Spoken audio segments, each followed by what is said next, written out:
Hello बच्चों, आशा है आप सभी ठीक होंगे।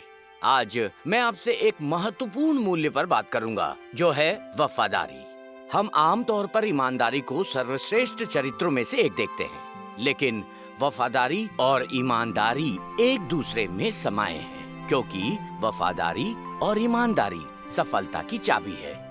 एक प्रसिद्ध उदाहरण है, ईमानदारी सर्वोच्च नीति है। ईमानदारी सर्वोच्च नीति है मतलब जीवन भर ईमानदार रहना, यहाँ तक कि बुरी स्थिति में भी। कहावत के अनुसार ईमानदारी सबसे अच्छी नीति है। किसी भी प्रश्न का उत्तर देते समय वफादार रहना चाहिए और अपने जीवन में हमेशा सच बोलना चाहिए। जीवन में ईमानदार, वफादार और सच्चा होना व्यक्ति को मानसिक शांति प्रदान कराता है। एक ईमानदार व्यक्ति जो होता है वो हमेशा खुश और शांत रहता है, क्योंकि उसे कभी भी अपराध बोध के साथ जीना नहीं पड़ता। अपने जीवन में सभी के साथ ईमानदार रहने से हमें पूर्ण मन की शांति मिलती है, क्योंकि हमें अपने आप को बचाने के लिए लोगों से कहा गया झूठ याद नहीं रखना पड़ता। एक ईमानदार व्यक्ति सत्यनिष्ठ व्यक्ति होता है और उसे हमेशा महत्व दिया जाता है। मैं आपको ईमानदारी के कुछ उदाहरण बताता हूँ। एक आदमी जो कई सालों से नौकरी ढूंढ रहा था, लेकिन उसे नौकरी मिल नहीं रही थी, इसलिए उसने टैक्सी ड्राइवर बनने का फैसला किया, ताकि वो कम से कम अपना और अपनी पत्नी का पेट भर सके। एक दिन वो एक महिला को एयरपोर्ट से होटल ले गया और महिला अपना पर्स उस टैक्सी में भूल गई। टैक्सी वाले ने नंबर ढूंढा और उस पर कॉल किया। ये वही महिला थी जिसने फोन का जवाब दिया। महिला ने उसे बताया कि उसे कहाँ मिलना है और टैक्सी ड्राइवर उससे वहां मिला और उसने उसका पर्स लौटा दिया, उसमें एक भी चीज को छुए बिना। महिला बहुत खुश हुई, क्योंकि उसका अंतर्राष्ट्रीय पासपोर्ट और वापसी का टिकट सब पर्स में ही था, और इसलिए अपना पर्स पाकर वो बहुत खुश थी। आश्चर्य की बात ये थी कि वो एक फाइनेंस कंपनी की मैनेजर थी, इसलिए उसने टैक्सी ड्राइवर को तुरंत काम पर रख लिया।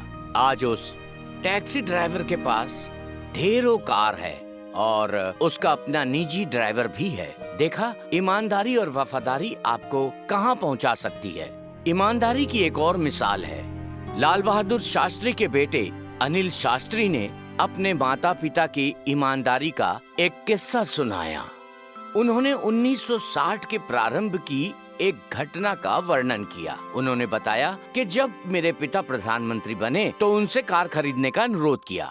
उसके बाद उन्होंने कार खरीदी, 5,000 रुपए का लोन लेकर पंजाब नेशनल बैंक से।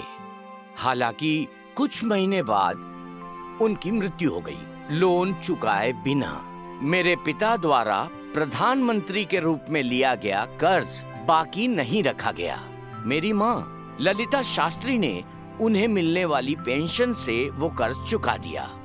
ऐसी थी उस परिवार की ईमानदारी और अखंडता। एक और कहानी है ईमानदारी की। 45 वर्षीय के सुधाकरण केरल के उत्तरी शहर में मिठाई, जूस, कोल्ड ड्रिंक्स और लॉटरी के टिकट बेचने वाली छोटी सी दुकान चलाते थे। ये मृदुभाषी भोला भाला व्यक्ति तब सुर्खियों में आया जब 1914 में उसने सच में एक कमाल का काम किया। एक सुबह पी अशोकन, उनके रोज के ग्राहक ने उन्हें फोन किया और 10 लॉटरी के टिकट निकाल के रखने को कहा। उस दिन के बाद में सुधाकरण को पता चला कि उनमें से एक टिकट ने 10 मिलियन रुपए का पहला इनाम जीता है। सुधाकरण ने तुरंत अशोकन को फोन करके खुशखबरी सुना दी। अशोकन को अपने कानों पर विश्वास नहीं हुआ जब उसे पता चला कि क्या हुआ। अशोकन ने टिकट के पैसे नहीं दिए थे, न ही सुधाकरण ने उन्हें टिकट का नंबर बताया। अगर वो चाहता तो सुधाकरण 1 करोड़ रुपए का बम्पर प्राइज अपने लिए रख सकता था, लेकिन सुधाकरण ने लालच के बजाय ईमानदारी और वफादारी को चुना।